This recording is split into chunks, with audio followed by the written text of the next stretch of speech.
এটা কি মাছ? সাকার ফিশ। দেখি দেখি তো একটু।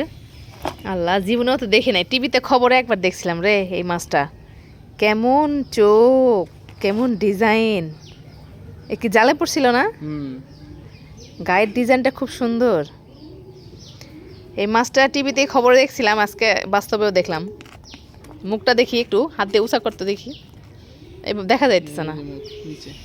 ওরে বাবা, হা করে আছে, কি ভয়ানক! হ্যাঁ রে, এই মাছটা কি খাওয়া যায়? জানলে অবশ্যই কমেন্টে একটু আমাকেও জানাবেন। মাছটা দেখতে অনেক মানে ডেঞ্জারাস লাগতেছে। তার ভিতরের কি অবস্থা, গাটা একদম শক্ত। ওরে বাবা, এলে কাটা, এই যে এলে গায়ে কাটা সব। বুঝছেন কিরকম মাছ লাফাইতেছে? এমন মাছ কে কে বাস্তবে দেখছেন অবশ্যই কমেন্টে জানাবেন, ঠিক আছে? আমি তো দেখলাম।